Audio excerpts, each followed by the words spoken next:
ভাই দাঁড়াও। কি হয়েছে? ভাই জোহরের রক্ত তো চলে যাচ্ছে, আসো আমরা এখানে নামাজ পড়ে নি। এই তোর মাথাটা ঠিক আছে? এইখানে নামাজ পড়লে তো আমাদের নতুন জামা কাপড় নষ্ট হয়ে যাবে, আর ওজুর পানি কোথায় পাবি? তুই কি বলিস? আমারও তেরিকটার ফিন্দা, নামাজ পড়লি নামাজ হবে না নে। তোর পট্টিমণিকালি পড়, আমরা যাচ্ছি, চল। দেখেন ভাই কি করে।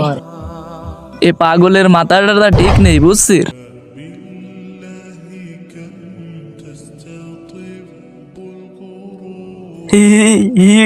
এ পাগল, তোর গায়ে ধুলো মাখাবে না। হি হি, এ কি করে সব? তোমরা নামাজ পড়লে না তাহলে? ওরে পাগল, তুই তো অজু করার সময় মাটিতে হাত দিলি তো নাপাক হয়ে গেল। আর মাটিতে নামাজ পড়লে কি নামাজ হয় নাকি? কে বলেছে মাটিতে নামাজ পড়লে নামাজ হয় না? আর যেখানে পানি থাকে না সেখানে মাটি দিয়ে অজু করে তাকে বলা হয় তাইমুম।